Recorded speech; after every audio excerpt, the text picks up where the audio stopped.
तुम दोनों का अयोध्या में प्रवेश वर्जित है। तुम भीतर नहीं जा सकते। लौट जाओ यहाँ से।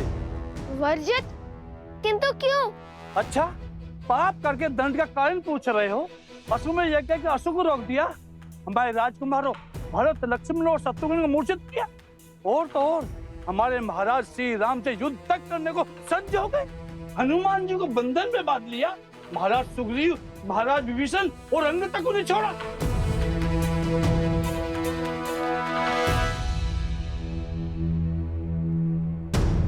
आपको तो पूरी घटनाक्रम स्मरण है। तनिक यहाँ खड़े होकर हमारी प्रशंसा कीजिए ताकि सारी अयोध्या सुन सके। आइए आइए।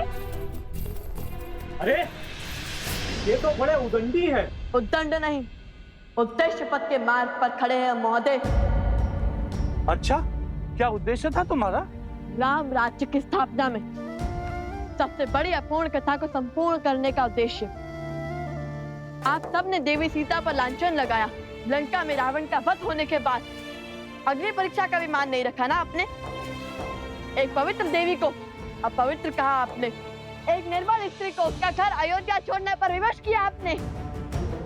ये क्या कह रहे हैं? महारानी का उल्लेख क्यों छेड़ा? एक वस्त्रक ने तनिक सा विष क्या उगला, आप सबने लोक अपवाद की तनिक सी चिंगारी को धड़कती अग्नि बना दिया। अपनी ही महारानी से उनका सुख, सम्मान और परिवार छीन लिया आप सबने। कुछ अनुचित नहीं किया हमने। यदि हम पापी होते, अनुचित होते, अन्यायी होते, तो हमारे महाराज श्री राम अपनी पत्नी का परित्याग कभी नहीं करते। अपनी पत्नी का परित्याग नहीं किया तो श्री राम ने, बल्कि आप जैसे लोगों की छोटी सोच के कारण सिया राम को इतना बड़ा त्याग करना पड़ा। सिया राम ने एक दूसरे से दूर होकर रहना स्वीकारा और सिया राम के वियोग की उत्तरदायी ये पूरी अयोध्या है। धूर्त! हमारे राज्य में आकर हमें ही अनुचित सिद्ध करना चाहते हो। सांझ को कैसी आंच? श्री राम और माता सीता को योग का विष आप सबने दिया था। आपकी पिछड़ी सोच ने दिया था, और जब तक आपकी ये सोच नहीं बदलेगी तब तक उनका एक होना असंभव है। पहले हमारे महाराज पर तीर चलाया और अब हम लोगों पर शब्दों के बाण चला रहे हो। निकाल बाहर करो इन दोनों को। भैया, मेरी तो भूखी मर गई। अब न अयोध्या अपना घर लग रहा है और न ये प्रजा अपना परिवार।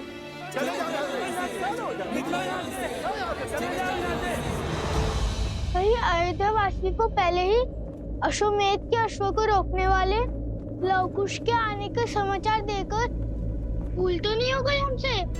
बात उनके प्राणों पर तो ना आ जाए। हमारा उद्देश्य इनके प्राण लेना थोड़ी है। हम तो केवल ये देखना चाहते हैं कि देखना जो भी चाहे, सुनकर मन मोहित हो गया। इतनी गहरी और उचित बात कही है इन्होंने।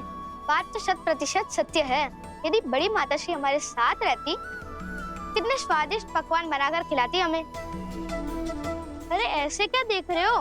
माता ने बताया था कि बड़ी माताश्री बहुत अच्छा भोजन बनाती थी और बड़ी ज्ञानी भी थी। वो साक्षात माता गार्गी को हराने का सामर्थ्य रखती थी।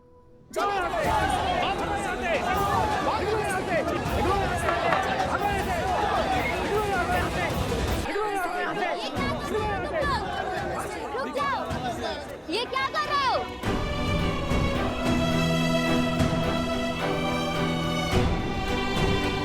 जिस धरा ने सदैव ऋषियों का सम्मान किया है, स्वागत किया है, आज उन्हीं ऋषि कुमारों का तुम लोग अपमान कर रहे हो। तुम लोगों को इन्हें बाहर भेजने का कोई अधिकार नहीं है। हे! बीच में मत बोलो स्त्री, जाकर चूल्हा चौका संभालो। जो हमारे श्री राम का अपमान करेगा, अयोध्या में सम्मान उसको कभी नहीं मिलेगा। जब तक अयोध्या में कोई राम राज्य की स्थापना में बाधा बनेगा, तब तक हम यूं ही उसका अपमान करते रहेंगे ताकि उसकी बुद्धि खुले। आप जब तक स्त्रियों का सम्मान नहीं करेंगे, तब तक श्री राम का कैसा सम्मान होगा? आप लोग अपने ही श्री राम से उनका सम्मान छीन रहे हो। बस बहुत हुआ। धक्का मार के बाहर निकालो उनको।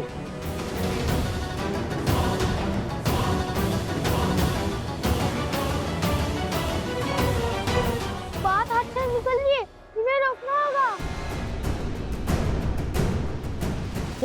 सिया राम, जय सिया राम, जय सिया राम, जय सिया राम, जय सिया राम, जय सिया राम।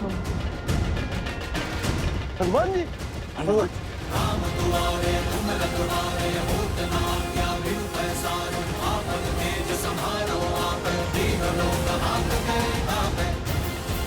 हनुमान के रहते हुए प्रभु श्री राम और माता सीता को पुकारने वाले पर प्रहार कैसे कर सकते हो मूर्ख? महाबली हनुमान की, महाबली हनुमान की, महाबली हनुमान की, महाबली हनुमान की जय। बजरंग बली हनुमान, जय जय महाबली हनुमान। प्रभु श्री राम का आशीर्वाद आप दोनों पर बना रहे।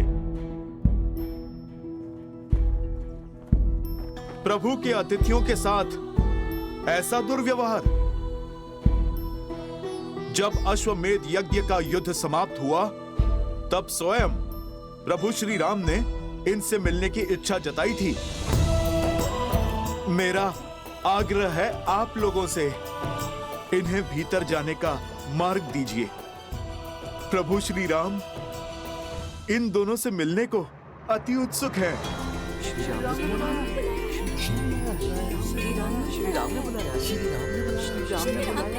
जिन्हें रघुकुल नाथ का माल मिल रहा है उनमें कुछ तो अनुपम अवश्य होगा।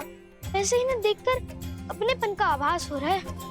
लगता है जैसे इनसे कोई संबंध है हमारा। आइए आप भीतर चलिए।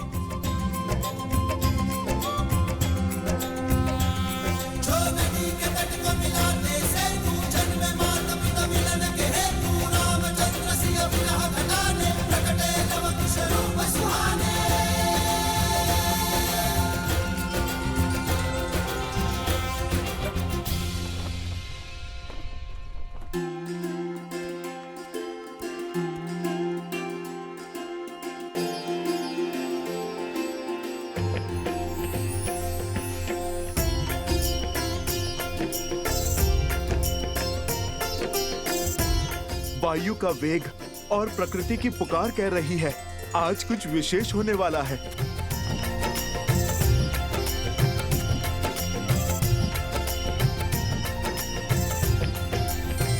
महाराज श्री राम अपने अनुजों के साथ पधार रहे हैं।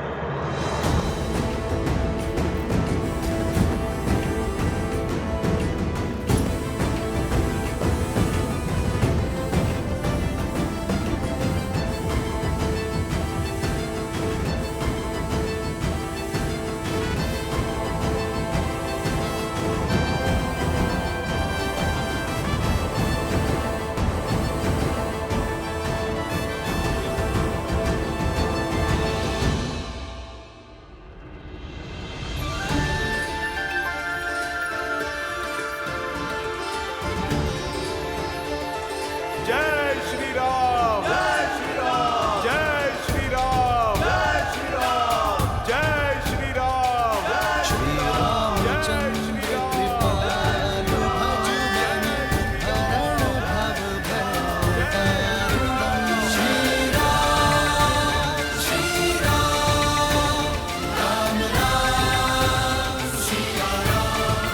वो अयोध्या नरेश, रघुवंशी, रघुवंशी, श्री राम, तुम्हारे पिता श्री। जन्म जन्म का है ये संगम, राम रतन सीता वैभव। राम सिया राम, सिया राम, सिया राम, राम सिया राम, सिया राम, सिया राम।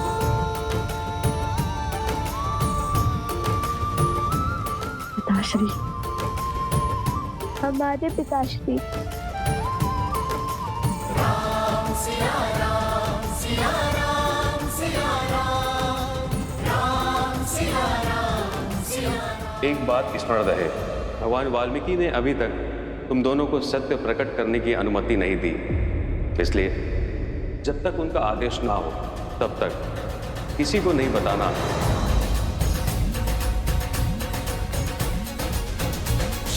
रामचंद्र कृपालु भज मन हरण भव भय दारुणम् नव कंज लोचन कंज मुख कर कंज भज कंजारुणम्।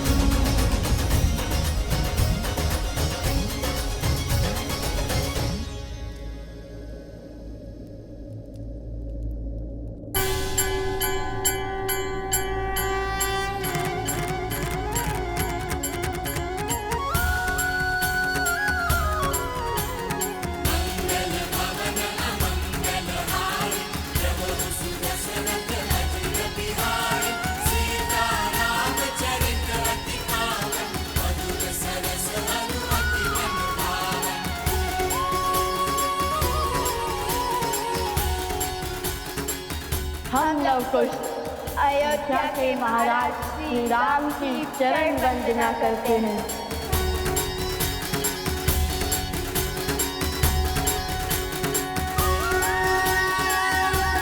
आयुष्मान भव।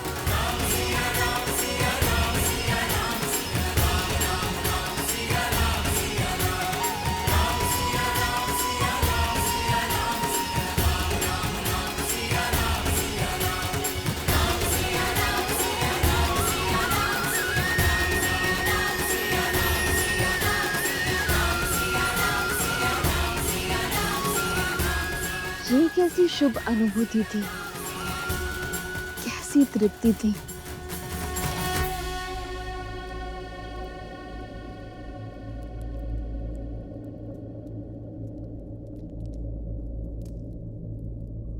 क्या हुआ महाराज?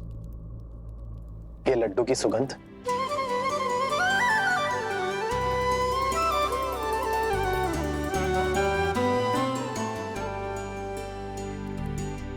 क्षमा कीजिएगा महाराज, कुछ धन संपत्ति सुख चैन सब छोड़ सकता है, किंतु अपनी माता के हाथों से बने लड्डू नहीं। कुछ मैंने कहा था नहीं बाहर रख जाओ। इतने सुगंधित लड्डुओं का स्थान बाहर कैसे हो सकता है? हम आपको भी जगा पाते तो कितना अच्छा होता, किंतु आप तो महाराज।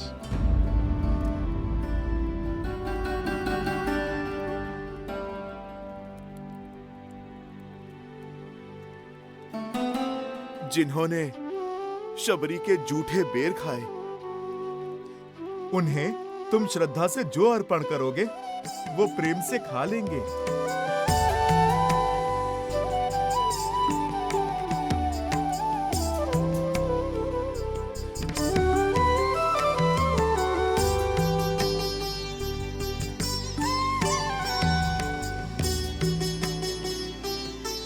खाइए ना।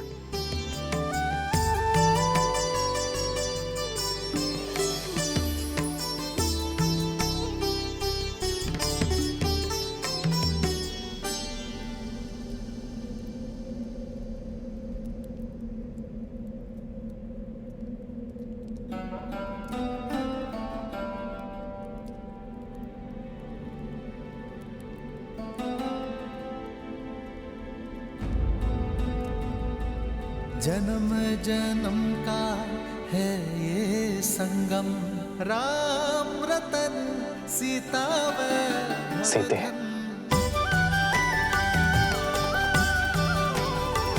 सिया राम, सिया राम, सिया राम, सिया राम। श्री राम। इन लड्डुओं के लिए धन्यवाद। इस लड्डू के स्वाद ने किसी अपने का स्मरण करवा दिया। ऐसे लगा जैसे मैं इनके स्वाद से परिचित हूं। हमें भी तो आपने अपना मान लिया है।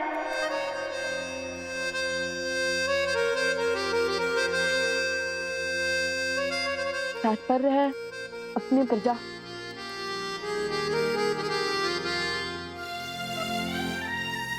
तुम्हारे नेत्रों में ये अश्रु,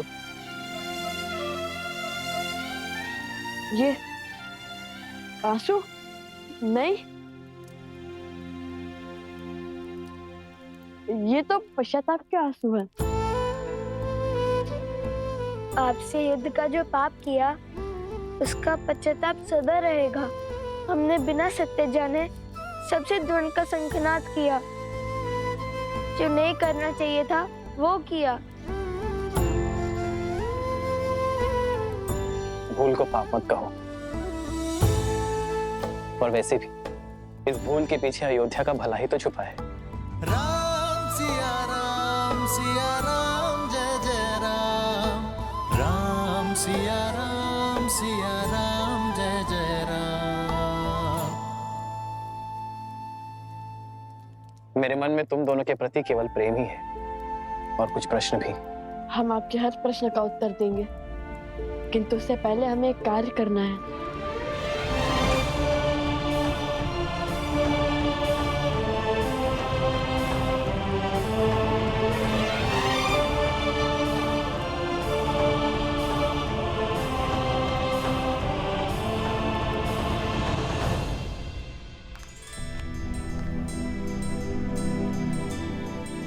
क्षमा कर दीजिए हमें ज्येष्ठ राजानुज, जिन्हें स्वयं श्री राम ने क्षमा कर दिया।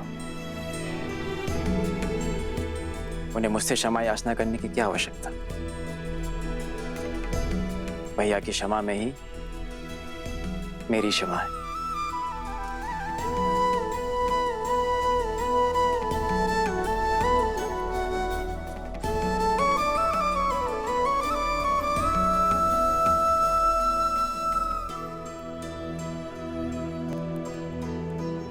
आप तीनों के भी अपराधी हैं हम, क्षमा कर दीजिए।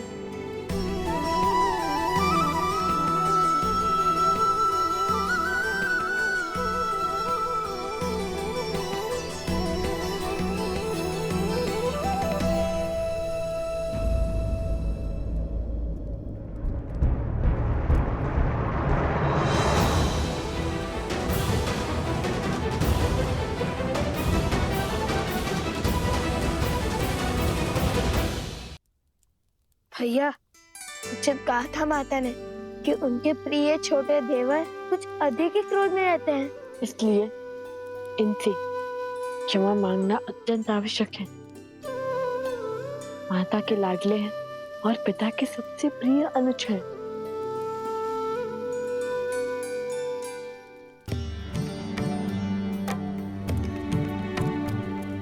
आप देख क्या रहे हैं? लक्ष्मण भैया प्रतीक्षा कर रहे हैं। क्षमा मांगिए। आप दोनों रुक क्यों गए? भय से। किसका भय है? इनके क्रोध का, जिससे तीनों लोग थर थर कांपते हैं। सुना है हमने कि शूर्पणखा की क्या गति बनाई थी, और किष्किंधा नरेश को उनकी ही नगर में जाकर ललकारा था।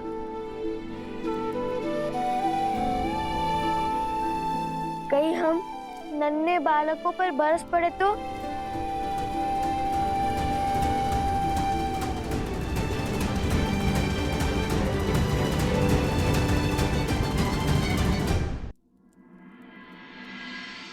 जाइए।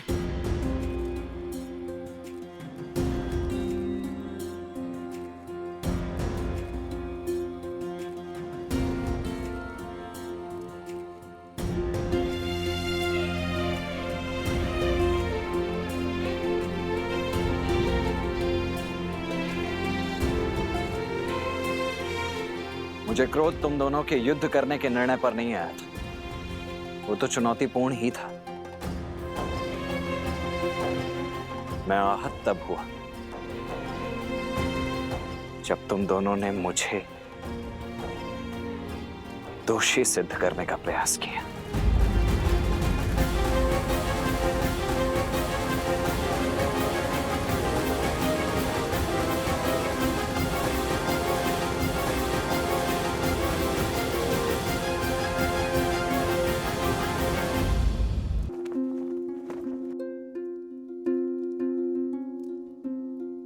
मुझे क्रोध तुम दोनों के युद्ध करने के निर्णय पर नहीं आया था।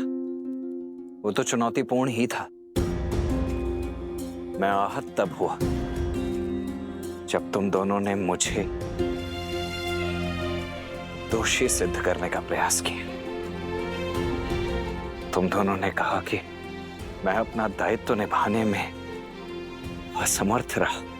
पहले तो श्री राम की बात ना मानकर माता सीता को वन में अकेला छोड़ा है। वहां से रावण ने उनका अपहरण किया और फिर श्री राम की आज्ञा मानकर माता सीता को वन में अकेला छोड़ दिया। परंतु मेरा ईश्वर साक्षी है, यदि मेरा वश चलता तो मेरे सिया राम न तब एक दूसरे से विलग होते, ना ही अब।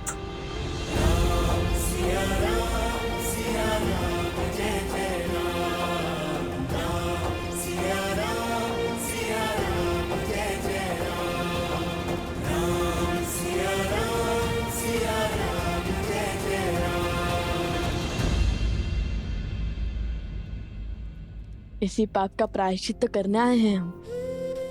इसी भूल की क्षमा तो चाहते हैं हम आपसे। हमने आपको क्रोधित किया, आपको हराने के लिए आपका अपमान किया। आज यदि आपने हमें क्षमा नहीं किया तो माता भी हमें कभी क्षमा नहीं करेंगी। एक मुख सूरज एक मुख चंदा, दिए सिया के सुख आनंदा। एक एक आत यमज युगला, जानकी सुत रूप नव कुश बोला। जानकी सुत रूप नव कुश बोला। सत्य तो ये है कि संसार में लक्ष्मण जी जैसा आज्ञाकारी भाई आज तक ना समर्पित देवर ना कोई हुआ और ना होगा, जिन्होंने माता सीता की रक्षा में श्री राम की सेवा में 14 वर्ष पलक भी नहीं झपकी। क्षमा कीजिए हमें।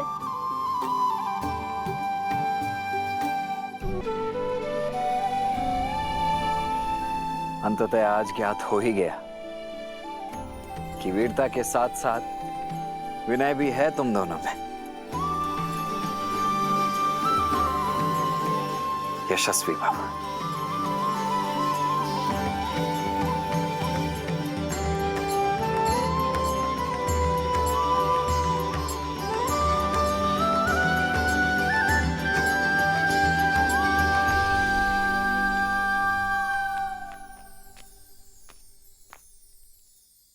हम पूरे रघुकुल से क्षमा चाहते हैं।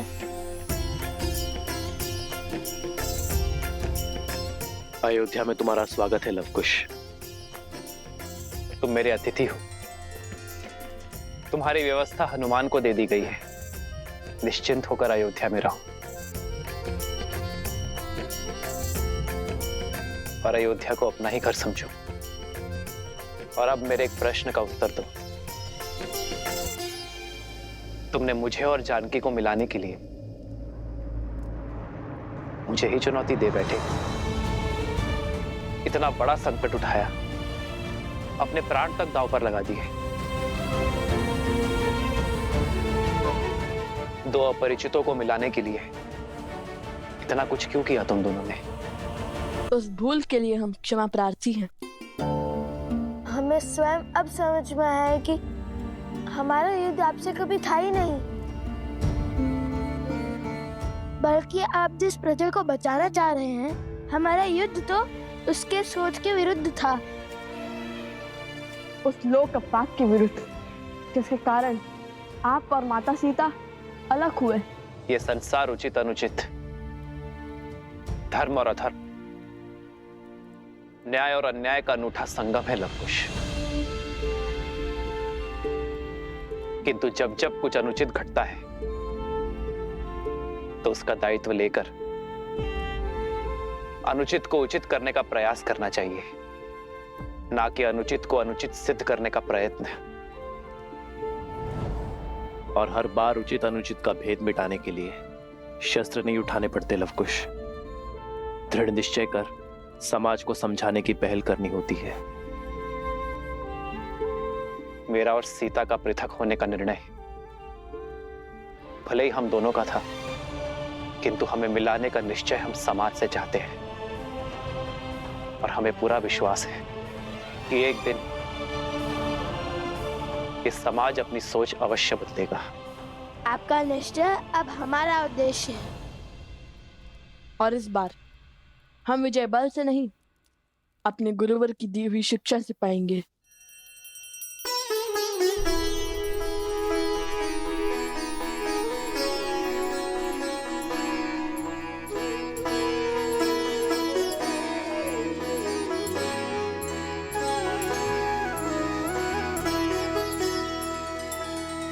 श्री रामचंद्र कृपालु भज मन हरण भव भय दारुणम नव कंज लोचन कंज मुख कर कंज पद कंजारुणम भगवान की अवतार का केवल नहीं गुणगान है, ऐसे नारायण बने नर इसका पावन ज्ञान है। सिया राम सिया राम सिया राम सिया राम सिया राम सिया राम सिया राम सिया राम।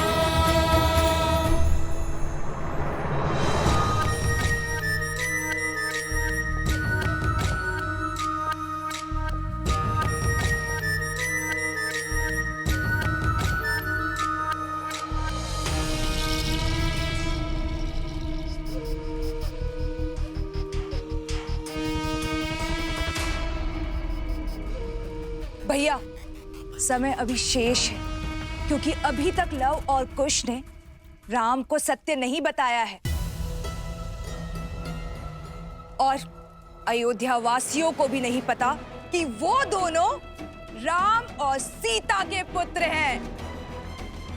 भैया, वर्षों पहले जो लोकपवाद का खेल आपने खेला था, उसे संपूर्ण करने का समय आ गया है भैया।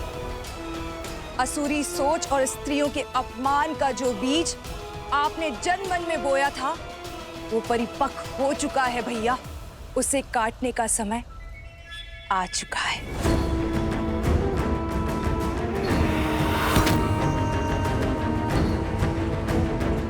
अब होगा मेरी माया का शंखनाद। लव कुश जहां भी जाएंगे, पुरुषों द्वारा स्त्रियों का अपमान ही देखेंगे।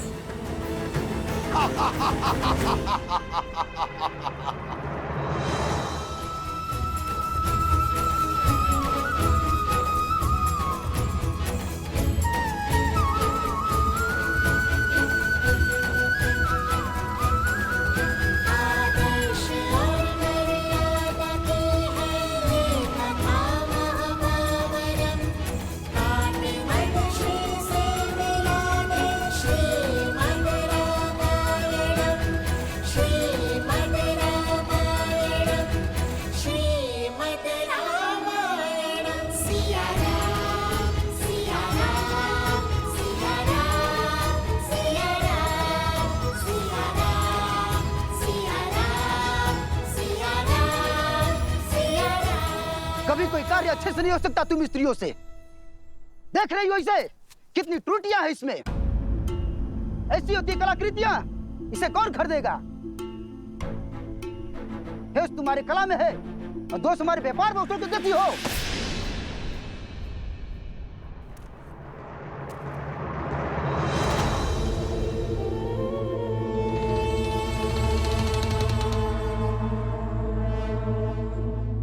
अद्भुत। महाराज की माया ने अपना असर दिखाना प्रारंभ कर दिया है। अरे अरे अरे, सबके सामने अपनी पत्नी का अपमान करते हुए लज्जा नहीं आती तुम्हें?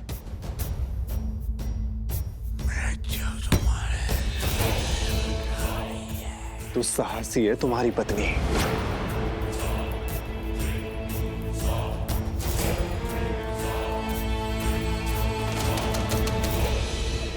अन्य पुरुष से बात करते लज्जा नहीं आती तुम्हें? घर चलो, आज तुम्हें ज्ञात होगा कब किससे और कैसे बात करनी चाहिए। साहसी,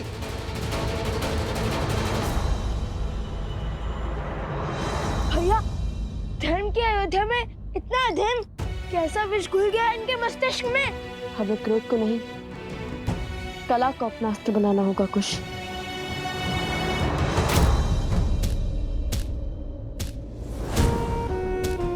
भैया वो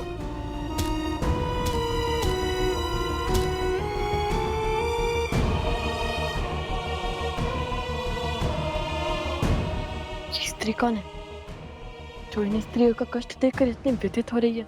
चलो चलकर देखते हैं।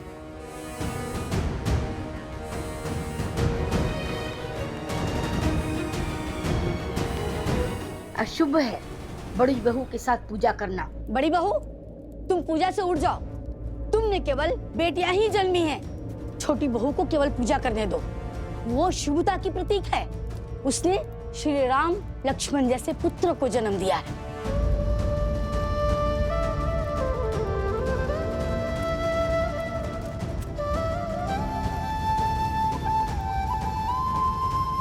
लगता है अयोध्या को केवल श्री राम की आस है, माता सीता की नहीं।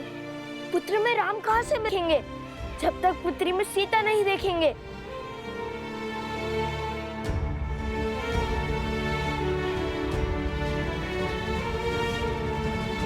अभी तक जल नहीं भरा, कोई कार्य समय से नहीं होता तुमसे। मैं पूरा दिन खेतों में बैलों की भांति जुटता रहता हूँ। तुम सारा दिन सखियों के साथ बैठी बतियाती रहती हो।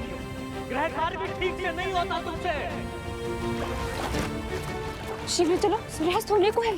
हाँ, यदि मेरे पति ने मुझे सूर्यास्त के बाद घर से बाहर देखा तो अनर्थ हो जाएगा। महारानी सीता के त्याग के पश्चात सोचा था परिस्थिति बदल जाएगी, किंतु सब विपरीत ही हो गया है। चलो।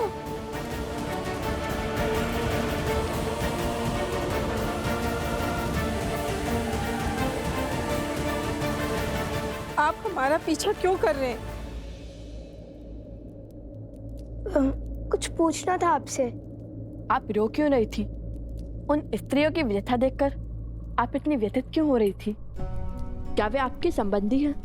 आपकी आंखों में अश्रु और मन में कष्ट था। सिर भी पीट रही थी आप अपना। यदि आप उनका दुख समझती हैं तो उसे कम करने का प्रयास क्यों नहीं किया? आपका पीछा करते हुए जब अयोध्या की गलियों से निकले तो अयोध्या के घरों की कहानी पता चली। हे देवी, कृपया करके अपना परिचय दीजिए, अपने पीड़ा का कारण भी बताइए।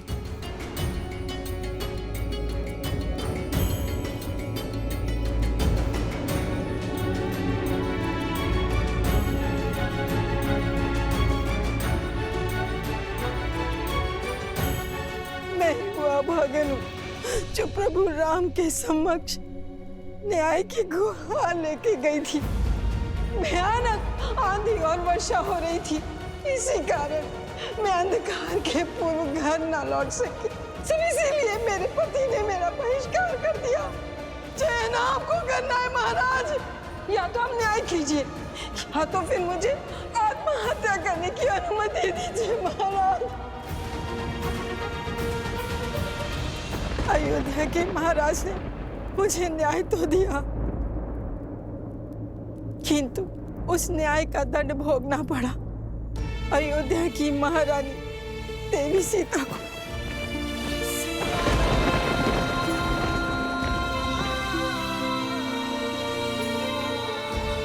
लोकापात के श्राप ने अयोध्या के हर घर को ढस लिया। मैं वो पापन हूँ जिसके कारण इस समाज ने सीता और राम को भिन्न किया। मैं ही वो पापनी हूँ, इस अधर्म की उत्तरदायिनी हूँ। मैं तो स्वयं को मार के इस पीड़ा से मुक्त भी नहीं हो सकती, क्योंकि मैं एक माँ हूँ। और अगर मैं मर गई तो मेरे बाद मेरे संतानों को कौन संभालेगा? कौन संभालेगा? कौन संभालेगा? हमारी अयोध्या पहले ऐसी नहीं थी, फिर न जाने कैसे प्रजा की सोच इतनी मलिन हो गई। श्री राम अयोध्या के राजा हैं, यदि वो चाहे तो एक आदेश पर क्षण भर में सब कुछ ठीक हो सकता है। भला उन्हें कौन रोकेगा? पर वो भी इस वियोग को सह रहे हैं, क्योंकि वो मर्यादा पुरुषोत्तम है जो अपनी सोच दूसरे पर आदेश के रूप में नहीं थोपना चाहते। वो चाहते हैं कि स्वयं की अनुभव से अयोध्या की प्रजा की सोच बदले, पर ना जाने ये कब संभव होगा, ये कब संभव होगा।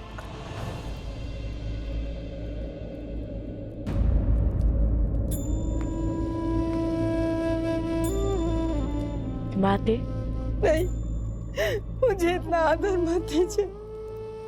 मैं केवल एक वस्ताखोर ऋषि कुमार हूँ। केवल मुख से माता ही नहीं कहा है, अपितु आपको मन से भी माता ही माना है हमने।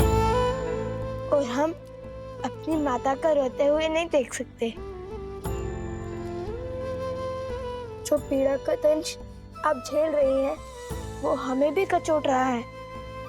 हम भी देवी सीता और श्री राम की मिलन के अभिलाषी हैं, और हमारा मार्ग ना युद्ध का है और ना द्वंद का। न्याय के लिए अन्याय को मिटाना होगा। अयोध्या वासियों को स्त्री के सम्मान का महत्व समझाना होगा। उनके मन को पुनः पवित्र करना होगा। आप यहीं रुकिए, हम अभी आते हैं। कहीं जाइएगा नहीं।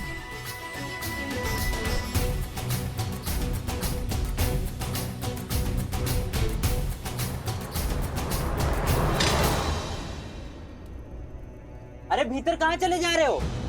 श्री राम से मिलने। और हम तुम्हें जाने देंगे?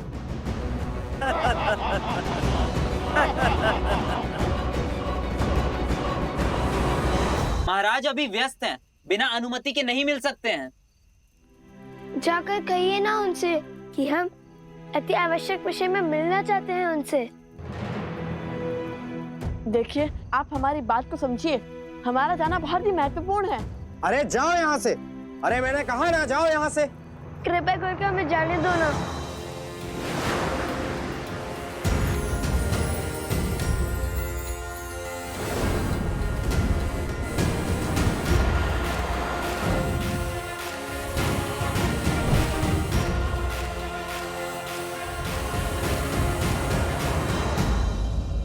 क्या हुआ? हनुमान जी, हमें इसी क्षण प्रभु श्री राम से मिलना है, और इस समय यदि कोई है जो हमें श्री राम के पास ले जा सकता है तो वो केवल आप हैं।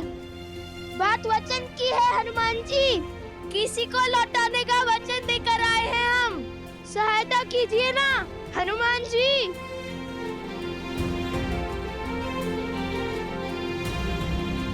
वचन में बंधे हैं तो सहायता करनी ही होगी। रघुकुल वंशियों का वचन टूटना नहीं चाहिए। चलिए।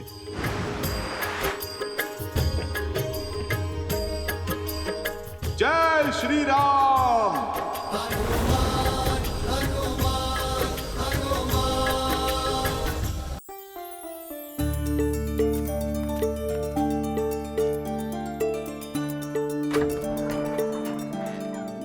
मंत्री जी, महाराज का आदेश है, राज भंडार से 20 सेर अनाज परिवार गर्षित क्षेत्र में शीघ्र ही पहुंचाया जाए, और नदी पर सेतु बनाने के लिए धन भी राजकोष से मिलेगा।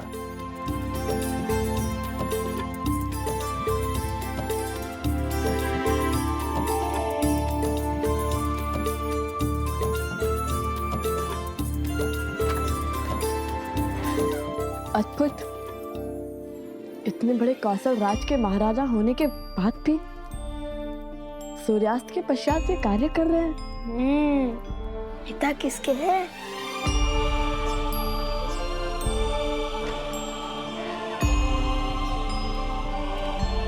चलिए, प्रभु ने आप दोनों से मिलने की आज्ञा दे दी है।